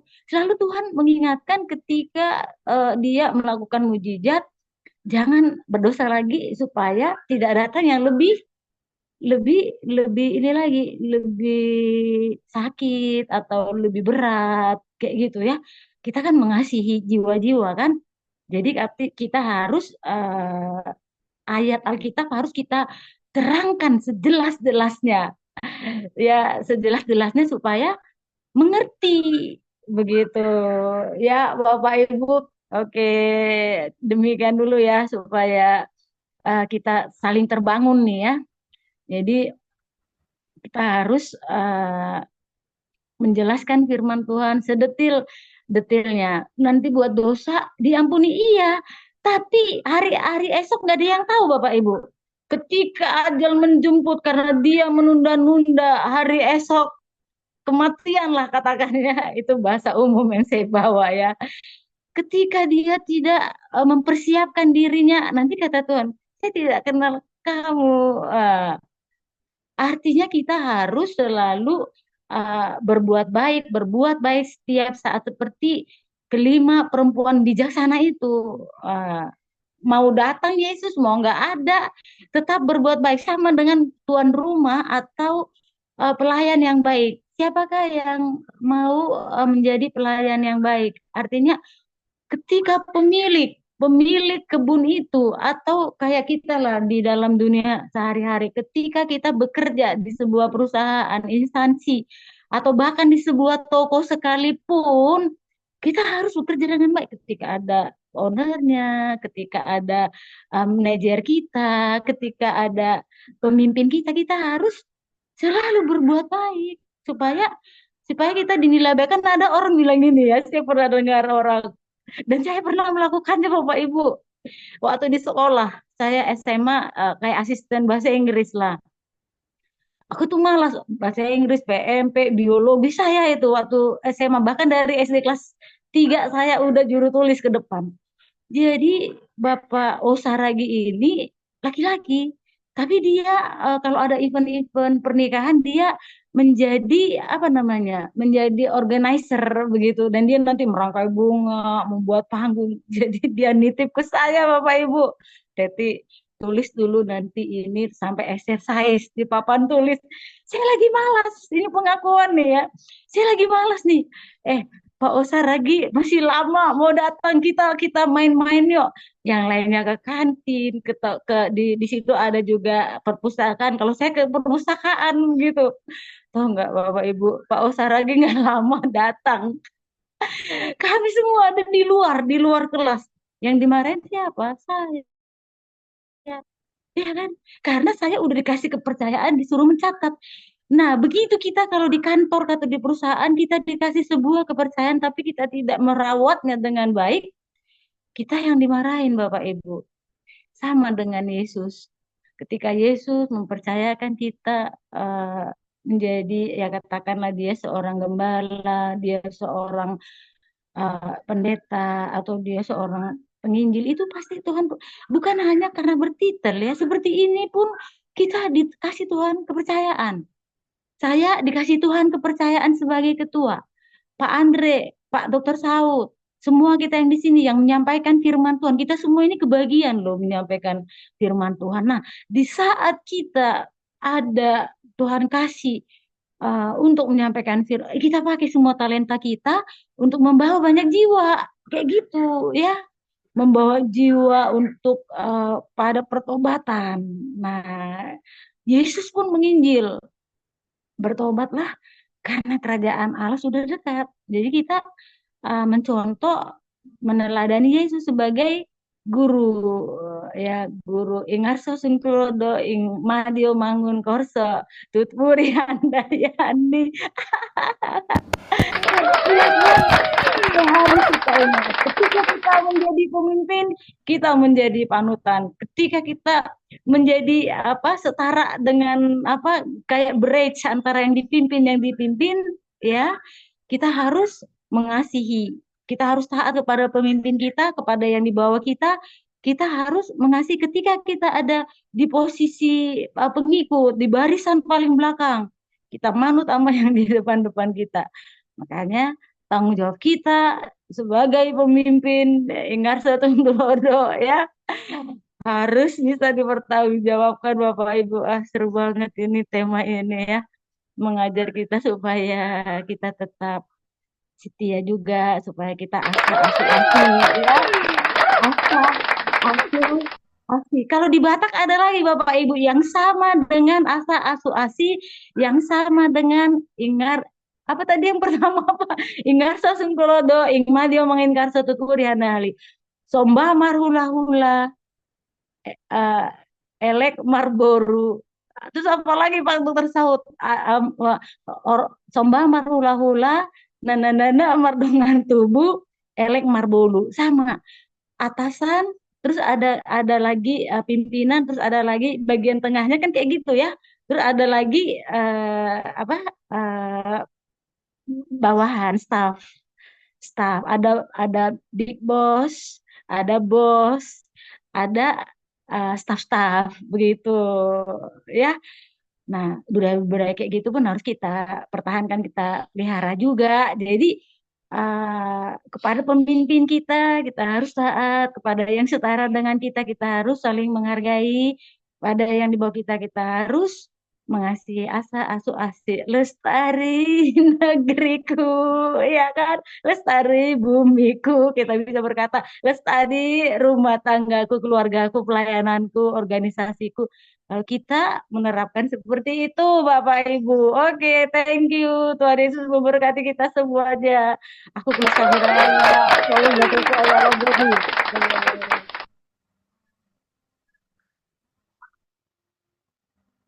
silakan Pak Andre atau Ira, silakan, atau siapa Bapak Ibu semuanya, Pak Dokter Saud. Melani, Bu Maya, Melani, ada lagi siapa lagi? Bu Rustin, Pak Bambang Setiono, Martin, silakan Ini merespon. dari Pak Karel, Ibu. Silakan Pak Pak Karel, Karel. iya Pak Karel silakan, silakan Pak Karel. Oh Eh, iya. Oke, selamat pagi semua. Satu lagi. Terima kasih Ibu ya, terima kasih Ibu Melani yang mengangkat satu tema yang menarik ya, merawat jiwa. Banyak orang itu berusaha untuk merawat jiwa. Tetapi yang anehnya itu banyak orang juga apa istilah itu? Uh, ODGJ ya, orang dalam gangguan jiwa ya. Ya. Melani katakan bahwa tidak selamanya ODGJ itu dia masuk dalam rumah sakit ya. Dan dalam kehidupan sehari-hari banyak orang yang terlibat dalam ODGJ. Orang dalam gangguan jiwa. Itulah Betul. tema ini, bagaimana kita bisa merawat jiwa. Ya. Jiwa yang sehat ya. Tadi Pak Andre katakan orang semua pakai skincare bisa glowing gitu ya. Tapi kita perlu merawat jiwa kita supaya jiwa kita itu tenang. Mengapa kita perlu merawat jiwa? Supaya apa? Jiwa kita itu tenang, dan dalam ketenangan itu kita mendapat kedamaian. Sebab kalau jiwa kita tidak tenang, kedamaian itu kita tidak akan nikmati. Ya. Jiwa kita itu sebenarnya yang perlu kita merawat. Gitu. Tadi Pak Andre katakan bagaimana relasi kita, hubungan kita dengan Tuhan dan hubungan kita dengan sesama. Kalau hubungan kita dengan Tuhan dan sesama itu baik, maka jiwa kita itu akan tenang. Gitu. Ya. Banyak orang membuat jiwa itu tidak tenang karena egonya tinggi, saudara. Ya. Mau menang-menang sendiri, ya. Sehingga dia jiwanya tidak tenang, semuanya harus dia yang menang, semua harus dia apa yang dia mau, semua harus orang turuti. Dia memberontak terhadap jiwanya sendiri. Ya. Saya mau katakan, saudara, ya, saya sering katakan begini, untuk merawat jiwa kita yang tenang itu kita harus bersama dengan Tuhan. Nah, bersama dengan Tuhan apa? Tidak ada masalah? Ada masalah, saudara. Semua orang tuh punya masalah. Yang sebenarnya yang menjadi masalah itu bukan masalahnya, saudara. Yang menjadi masalah itu bagaimana sikap kita untuk menyelesaikan masalah, itu jadi masalah. Ya. Katakanlah banyak orang punya masalah ya. Kita jujur aja katakan, masalah keuangan katakan, masalah uang ya. Ya. Sekarang banyak pinjol-pinjol. Kenapa orang ajakan pinjol? Kan dia butuh uang, ya. Semua orang butuh uang, saudara. Tapi bagaimana sikap kita untuk kita mencukupkan kebutuhan kita? Boleh aja sudah pinjam uang itu boleh. Tapi apakah sudah itu bisa membayarnya kembali? Itu jadi masalah. Seringkali masalah itu bertubi-tubi, saudara. Masalah yang datang satu, belum selesai dan lain satu. Karena apa? Karena kita tidak bisa merawat pikiran kita, jiwa kita. Selalu ingin berontak, memenuhi kebutuhan. Semua orang tuh punya kebutuhan, saudara. Tapi bagaimana kita bisa membedakan mana kebutuhan, mana keinginan? Itu aja, saudara. Kalau kita bisa menjaga jiwa, kita pasti bisa memilih yang baik. Mana kebutuhan, mana keinginan. Karena itu satu beda tipis katakan. Ya. Kita butuh ketenangan jiwa. Ketenangan jiwa itu datang dari Tuhan. Ya, tadi Bu Melani saksikan. Pada waktu kita semua belum bertobat, ya, banyak kali kita pergi ke orang pintar. Ya. Supaya apa? Supaya cepat dapat jalan keluar. Karena kita berpikir pada waktu kita mengalami masalah, datang pada Tuhan doa. Wah, doa ini kok belum terjawab ya. Belum ada jalan keluarnya. Tapi kalau kita pergi orang pintar, kita bawa segala macam ya. Bawa ayam lah, bawa apa yang dia doa-doa, baca mantra, kita pulang kita rasa tenang. Sebenarnya itu apa? Enggak? Karena kita membuka diri kita itu kepada orang-orang pintar itu. Dan rohnya itu masuk dalam diri kita. Karena kita sudah membuka diri. Tapi kalau kita datang pada Tuhan, kita membuka diri pada Tuhan. Maka roh Tuhan itu ada masuk dalam hati kita yang membuat kita menjadi tenang. jiwa kita tuh menjadi tenang. Supaya jiwa kita tuh bisa memuliakan Tuhan. Kita ingat cerita tuh ya, pada waktu malaikat datang pada Maria ya. Nah, tapi ini kita Marta Maria ya. Datang pada Maria, beritakan tentang kelahiran Tuhan Yesus. Nah, awalnya tuh Maria tuh kaget, saudara. Oh, kok bisa? Saya ini kok belum bersuami. Dia punya masalah, saudara. Ya, orang belum bersuami kok bisa hamil itu dari mana ceritanya? Tidak ada ceritanya, saudara. Kata kedokteran itu nonsen, tidak mungkin. Tapi malaikat itu katakan pada Maria, dan Maria membuka diri, mendengar apa kata malaikat. Sehingga dia katakan, jiwaku memuliakan Tuhan. Itu adalah pentingnya. Kita bisa merawat jiwa kita. Ya. Supaya sungguh-sungguh kita bisa mendapat ketenangan. Saya katakan bahwa semua orang itu ingin hidup damai, tenang. Iya benar, saudara. Roma 14 katakan bahwa kerajaan Allah itu bukan soal makan minum, saudara. Tapi soal kedamaian, soal damai, sukacita oleh Roh Kudus. Nah, banyak orang supaya dia bisa tenang, bisa damai, ya. Dia membuat sesuka hatinya. Banyak orang ingin hidup damai. Tapi untuk hidup damai itu dia mempunyai jalan keluar yang sendiri. Dia punya pilihan tersendiri. Oh, supaya saya damai, saya dapat uang banyak. Ya, saya korupsi, saya bla bla bla bla. Tapi apa ujung-ujungnya itu apa? Hidup sengsara dia. Ya, saya sekali lagi terima kasih ya untuk Ibu Melani ya, membawa suatu tema untuk kita. Mari kita menjaga ya, merawat jiwa kita supaya jiwa kita itu bisa tenang ya. Kita bisa menikmati kasih Tuhan dalam kehidupan ini. Walaupun mungkin apa yang kita inginkan itu belum terpenuhi. Kita bersyukur kalau kebutuhan kita itu Tuhan akan cukupkan. Kalau jiwa kita menjadi tenang.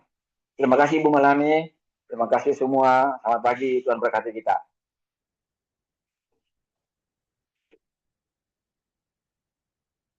Saya kembalikan. Ira.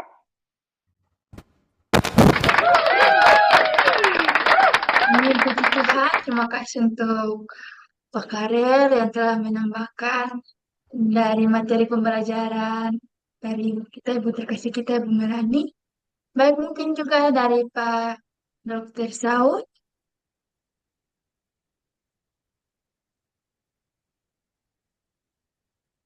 Ya, shalom. Shalom Pak. Ya, puji Tuhan, terima kasih. Terima kasih Ibu Melani ya yang sudah berbagi kita tentang jiwa gitu ya. Saya tadi cari-cari jiwa saya di mana gitu ya. Ya. Kok belum ketemu di mana jiwanya, dicari-cari kalau tubuhnya udah dapat gitu ya. Cuman asiknya tadi peserta kita di sini kelihatannya banyak banget karena tepuk tangannya Pak Andre itu ribuan orang kelihatannya ya.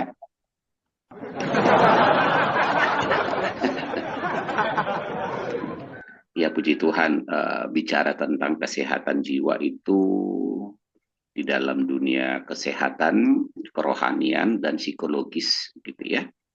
Itu dibagi 3 gitu ya. Makanya kita bilang ada faktor yang menyebabkan kesehatan jiwa itu baik atau kesehatan itu akan menjadi terganggu dan bagaimana merawatnya kalau kesehatan jiwa sudah terganggu. Nah, faktor penyebab pertama itu ya dari dunia kedokteran bilang faktor biologis ya. Tadi kita udah bilang manusia itu terdiri dari tubuh, jiwa, dan roh gitu ya.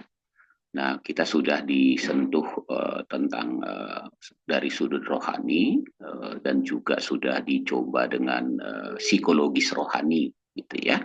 Kira-kira gitu. Nah, mengenai kedua itu juga adalah faktor lingkungan. Karena lingkungan ini mempengaruhi jiwa seseorang dalam hal mereka berinteraksi satu dengan yang lain. Ya, baru faktor psikologis diri mereka. Nah, ini penting kita perhatikan, gitu ya. Ayat-ayatnya tadi contohnya sudah sangat bagus, gitu ya. Nah, kalau dari fungsi dari kesehatan jiwa itu, gitu ya, makanya dia, kalau dia mau baik dalam hidup manusia ini ada stres. Stres itu bukan hal yang negatif ya. Stres itu kan reaksi dari tubuh, gitu ya. Tubuh kita bereaksi, gitu ya, terhadap tekanan ya, baik itu tekanan mental atau emosional kita, gitu ya, yang biasanya muncul saat apa-apa ya, informasi masuk, lalu secara tubuh di otak kita ditangkap oleh amigdala namanya, karena amigdala di otak kita ini yang menerima semua respon lalu bereaksi apakah bisa mengatasi ataukah kita pergi menghindar. Nah, lalu dari amigdala itu dikirim ke korteks frontal, prefrontal di depan kita untuk merancang kira-kira apa yang akan kita ambil, gitu ya, dalam keputusan menghadapi stres ini. Nah, itu sebabnya perlu kita itu mengisi diri kita agar, gitu ya, korteks prefrontal di depan kita ini ya menangkap lalu mencatatnya di hipokampus. Ya, jadi Bapak Ibu kalau mendengar agak bingung nggak apa-apa ya, tapi saya ingin ngasih tahu supaya karena hipokampus itu untuk mencatat memori. Jelas ya, ada memori. Supaya nanti kalau seandainya ada sesuatu, hipokampus ini bereaksi ya, memberikan bantuan ke amigdala kembali, gitu ya. Oh, ini begini. Nah, responnya misalnya mengucap syukur, gitu ya. Mengucap syukur, kalau rohani gitu kan, mengucap syukur. Lalu disampaikan ke korteks frontal lagi, ini langkah yang harus kamu ambil setelah mengucap syukur. Supaya nanti namanya pituitary glands ya, itu yang menghasilkan hormon, gitu ya. Dalam kondisi seperti itu, baik itu adrenalin dan kortisol, gitu ya, bisa diredakan. Karena kalau itu naik, maka saudara jadi lebih tekanannya lebih tinggi. Nah, dalam dunia psikologis bilang tarik napas, ya, tenang gitu ya. Lalu secara rohani coba tersenyum, bersukacita. Nah, supaya hormon yang tadi adrenalin dan kortisol ya, yang itu penting untuk menjaga merespon, mulai menurun kembali, gitu ya. Lalu keluarlah hormon endorfin yang menyenangkan. Maka dibilang hati yang gembira adalah obat. Nah, mudah-mudahan ngerti nih, gitu ya. Ini kan dari dunia kedokteran. Nah, seorang dokter kan ngomongnya begitu, ya. Nah, seginya gitu. Oh, berarti salah satu untuk merawat adalah kemampuan kita mengendalikan stres, gitu ya, kira-kira gitu ya. Ya, sesuatu yang masuk kepada kita supaya itu menjadi eustress namanya ya. Jadi eustress itu sesuatu yang menyenangkan, bisa diterima. Kita nggak terganggu, betul kan? Nggak terganggu. Gitu. Tapi ketika kita terganggu namanya itu distress, itu yang menjadi masalah ya. Jadi distress itu menjadi masalah, membuat kita bilang pusing, pusing kenapa begini terus, gitu kan? Nah, lalu tadi Ibu Teti sama Pak Andri bilang, oh cari orang pintar di Jakarta, di Indonesia ini banyak orang pintar, Bapak Ibu ya. Tinggal tanya saja kalau ketemu misalnya Ibu Melani, Ibu pasti orang pintar. Dari mana Pak Dokter tahu? Ya coba saya tes dulu ya Bu ya. Ya. Ibu minum tolak angin nggak Bu? Pernah nggak? Pernah. Karena tolak angin itu kan minuman untuk orang pintar, kan gitu ya. Jadi setiap orang yang udah pernah minum tolak angin, dia adalah orang pintar. Ira bilang, oh kalau gitu di sini ada nggak ya? Ira masih di Ambon nggak? Coba tanya di warung, ada tolak angin nggak? Kenapa? Kok ngotot banget? Harus dong, tolong dong warung ini sediain. Saya pengen jadi orang pintar juga. Kira-kira tuh ya. Jadi sahabat muda juga yang mendengar, jangan khawatir ya. Di Indonesia ini sangat mudah menjadi orang pintar. Tinggal cari tolak angin. Saya kok promosi tolak angin, apa saya dibayar nggak ya Om? Ya, jelas ya. Jadi itu salah satu yang penting.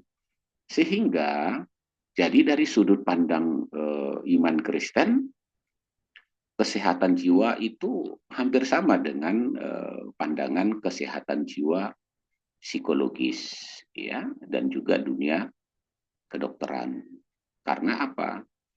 Hampir semua ada faktor yang sama. Gitu ya. Nanti kalau bagaimana Pak saya mengendalikan stres saya, ya, lalu nanti ditanya, apa informasi pengetahuan yang sudah kamu dapat sesuai dengan iman kepercayamu atau dalam lingkunganmu selama ini diajarkan? Oh iya, hati yang gembira adalah obat. Ya kalau kayak gitu mulailah senyum, gembira, gitu ya. Terus kalau dalam itu habis itu apalagi? Olahraga. Ya, itu kesehatan sama psikolog hampir sama. Karena olahraga itu membuat tubuh kita itu menjadi stabil, ya, dialihkan dari persoalan-persoalan jadi kita olahraga. Jadi kalau Bapak Ibu lagi merasa sedikit masalah, olahraga saja, ya, mau jogging, lari di tempat atau jalan, gitu ya. Tapi jangan sampai lari karena dikejar anjing, nanti susah gitu ya. Biasanya kalau sambil kejar anjing, tolong, tolong gitu, benar kan? Kalau bisa selamat syukur. Kalau dikejar anjing, langsung aja masuk ke rumah orang. Tapi jangan masuk ke rumah yang ada tempat anjing habis karena teman-teman anjingnya mungkin ada lagi di situ, gitu ya. Nah, terus kalau mau masuk ke rumah tetangga harus sudah dikenal. Kalau tidak nanti dikira saudara maling. Main terobos saja. Jelas ya. Kalau mau manjat pohon, ya jangan manjat pohon Ibu Rustin kalau lari gitu. Nanti Ibu Rustin bilang, siapa yang manjat pohon jambu saya? Gitu ya. Nah, langsung bilang, Apolos Bu. Apolos kenapa kamu manjat? Dikejar anjing Bu di bawah. Wah, bilang dong dari tadi. Ibu Rustin langsung kunci pintu, nggak usah keluar. Itu contoh. Jadi bisa menjaga. Itu yang sederhananya seperti itu. Tetapi yang mau saya katakan begini, ketika kita mencoba untuk menterapi secara rohani, yang seperti dibilang Ibu Melani, kita harus mau dengar-dengaran sama Tuhan, terus ada komunitas kita gitu ya. Nah ternyata nggak bisa, kok belum bisa Pak, gitu ya, pulih. Nah ini harus bawa gitu ya, bawa dulu ke Pak Joko, ada nggak Pak Joko misalnya ya, atau bawa ke Pak Andri atau Pak Bambang gitu kan, atau Pak Karel ya misalnya, perlu dilakukan pelayanan supranatural kan gitu kira-kira gitu, dalam nama Tuhan Yesus ya, nggak bisa juga ini karena jauh Bu, udah dekat ditumpang tangan nggak bisa, akhirnya ambil sepatu ketok aja tok gitu cuma bercanda ya. Jadi kalau nggak bisa secara rohani gitu ya, nah, bukan karena setan, jelas ya. Ya, bawalah ke dunia kedokteran. Siapa tahu memang nanti dianalisa, oh ini ada gangguan di otaknya. Dia pernah, misalnya, dia pernah jatuh, ya, mengalami trauma kepalanya, gitu ya. Lalu mengalami perubahan. Kok Apollo setelah jatuh dari pohon itu beda? Tadinya apa? Apolos biasanya kalau ada apa-apa bagi-bagi, bagi handphone, bagi berkat misalnya gini. Tapi setelah jatuh dari pohon nggak mau bagi-bagi, gitu ya. Udah berubah, maunya malah dikasih. Nah, terjadinya perubahan sikap setelah seseorang jatuh, ya artinya mengalami trauma di kepalanya, ini berarti ada gangguan di otak. Anda buat kayak manapun ya nggak bisa, ya. Jadi diterapi dulu, kecuali namanya mujizat ya. Saudara kan kalau mengharapkan mujizat, mujizat memang masih ada, tapi kan nggak tahu dia kapan datangnya. Siapa yang bisa menjamin mujizat datang? Kan gitu ya. Oh jangan takut Bu, saya seperti Petrus, Mas perak tidak ada padaku, tapi apa yang ada padaku, kuberikan kepadamu. Ah, gitu ya, bangkit dan berjalanlah. Nggak bangkit-bangkit, nggak berjalan-jalan, terus Anda bilang apa? Gitu ya. Udah bawa ke dokter saja, biar berkolaborasi antara dokter, karena kan rumah sakit itu berkolaborasi dengan bidang kerohanian, dengan psikologis secara holistik gitu ya, untuk menterapi gitu ya, tapi tidak bekerja sama dengan orang pintar ya, istilah orang pintar ini tahu ya, dikit-dikit dipijit ya, pakai mantra ya, bawa ayam warna hitam atau warna putih. Kalau ayam warna-warni di Jakarta banyak, itu saya kasih tahu. Kalau mau mencari ayam hitam, itu daerah Surabaya, Jawa Timur. Ya, kalau warna putih itu di Jawa Barat. Kalau di Jakarta itu biasanya ayamnya warna-warni. Jelas ya, Ibu Melani setuju Pak Dokter ini bisa aja. Habis saya lihat Pak Andri dari tadi serius banget, nggak ada tepuk tangannya. Biasanya tepuk tangan dulu dong, sorak dikit biar saya semangat gitu ya. Begitu. Ah, gitu. Kan serasanya di hadapan ribuan penonton gitu loh. Biar pagi-pagi kita bawa itu trauma. Terus mungkin dia Pak, anak saya, suami saya, istri saya atau saudara saya ini tidak pernah jatuh trauma atau dipukul orang. Kita tanya apakah pernah sakit yang serius, ya misalnya begitu, ya. Apalagi kalau ada riwayat kejang demam, tahu ya kejang demam ya, anak-anak kecil ya nanti bisa cenderungnya ke epilepsi tapi nggak jadi. Siapa tahu otaknya juga sudah mengalami atrofi atau gangguan. Nah, kira-kira seperti itu. Jadi banyak penyakit-penyakit tertentu yang bisa membuat orang mengalami perubahan, gitu ya. Nah, salah satu stroke. Jangan heran kalau orang udah kena stroke, kelihatannya kok agak sedikit pikun-pikun gitu ya, kurang-kurang gitu. Ini kan akan mempengaruhi kesehatan jiwanya, gitu loh. Ibu Milani misalnya, kita buat contoh, Ibu Milani misalnya karena ini jadi pikun misalnya, diajak ngomong, Mama, kenapa kok belum dibawa makanannya? Mama, misalnya di rumah kan gitu ya. Nah, gitu. Akhirnya mamanya bingung juga gitu loh. Ada apa nak? Anaknya marah-marah. Makan mana? Makan. Oh ya, mami lupa. Nah, itu kan udah termasuk terjadi terganggu gitu ya. Sehingga mereka merasa, mama nih lelet nih sekarang. Kalau bahasa Jakarta kan gitu, lelet. Setelah sakit mama jadi lelet. Nah, itu harus dimaklumi supaya bisa membantu bagaimana merawat. Nah, kalau orang yang penyakit gula, beda lagi kalau udah gulanya ini. Dan terutama orang lansia, dia kan tukang makan. Tahu ya kerja makannya? Dia tiba-tiba lapar. Pak Andre, saya butuh makan. Dikasihlah makan. Makan jam 6, gitu ya. Terus tiba-tiba jam 7 atau jam 8 dia minta lagi. Pak Andre, saya lapar, mau makan. Pak Andre mau menjelaskan. Misalnya, loh, Pak dokter baru loh saya kasih makan tadi jam 6. Siapa yang bilang saya dikasih makan jam 6? Buktinya saya lapar, nggak mulai keributan. Ngerti nggak ya? Ya sudah dikasih makan jam 8. Nanti jam 10 teriak lagi. Pak Andre, saya lapar. Nah ini karena dia ada diabetesnya gitu ya. Jadi saudara harus pintar juga merawat. Kalau merawat orang diabetes, ngasih makannya juga jangan langsung banyak-banyak. Supaya nggak capek rasanya, sekali kasih makan aja. Nanti siang makan. Ternyata dia minta terus. Kalau kebanyakan kan dokternya bilang, jangan dikasih makan banyak-banyak. Betul kan? Nanti gulanya tinggi. Tapi akhirnya terjadi keributan. Kan orang bilang, kelihatannya ini ada gangguan jiwa. Bukan. Itu karena faktor organik gitu ya. Ada penyakit yang dideritanya. Nah, kalau yang ini kan dengan yang dipaparkan oleh Ibu Melani, nggak begitu terapinya. Nah, kan betul kan? Ya, nggak betul gitu. Yang dari segi rohani itu hanya mujizat. Dari psikologis mencoba menerangkan, hanya dunia kedokteran dikontrol gulanya. Kalau gulanya dikontrol dengan baik, ya dia nggak akan begini-begitu lagi. Gitu ya. Nah, itu contoh, salah satu contoh yang penting. Nah, saya hanya menyampaikan itu saja. Kalau nanti lebih jauh, kan bisa Pak Andre bilang, bisa sampai tengah malam nih kalau Pak Dokter. Ya, kalau dikupasnya semua, apalagi ditunjukkan di gambar otak, gitu ya, gini-gini. Jadi saya katakan gini, supaya kita bisa lebih mengontrol kesehatan jiwa kita di Jakarta, saya sarankan jangan lupa makan otak-otak. Gitu ya. Ya, karena dengan makan otak-otak kita jadi bisa mengendalikan rasa lapar kita dan jiwa kita. Kan lagi lapar nih. Beli makan yang lain mahal. Belilah otak-otak. Jadi kita tenang gitu ya. Nah, saya pengen tanya nih ke Ibu Melani, Bu, apakah kesehatan jiwa kita ya bisa terganggu kalau dompet kita kosong, Bu? Oh, itu banget tuh Pak Dokter. Kalau sahabat muda tiba-tiba dia ditinggalkan, aku nggak sayang lagi, kita bubar. Kira-kira bisa nggak ya, Bu? Ya, ini sahabat muda pengen dengar juga. kira-kira seperti itu. Jadi banyak sekali faktor yang membuat kita stres. Makanya apa yang disarankan Ibu Melani, punyalah komunitas yang bisa membangun ya.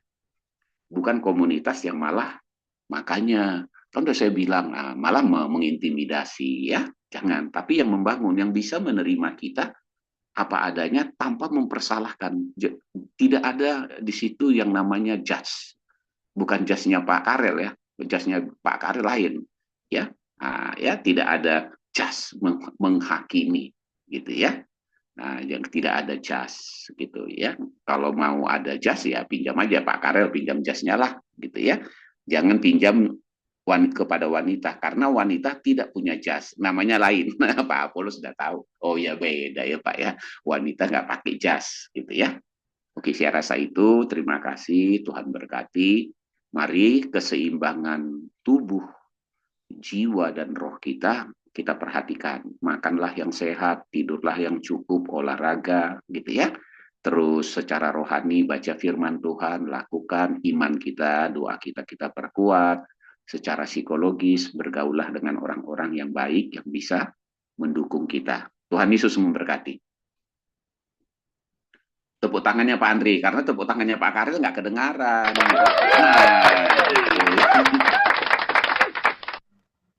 gitu ya.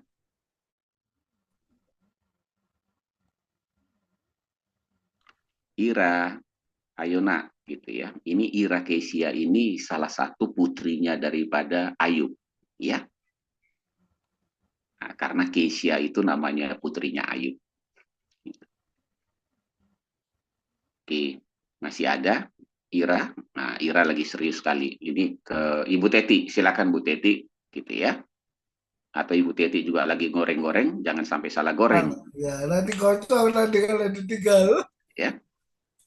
Belum ya, untuk meneruskan atau untuk ini ya. Aduh. Ya, Bu Teti, Ya. betul ya, Bu. Rasanya saya dari tadi mendengar belum ada doa penutup ya, belum ya. Ya nanti doa penutup, habis itu nanti dilanjutkan lagi untuk sharing yang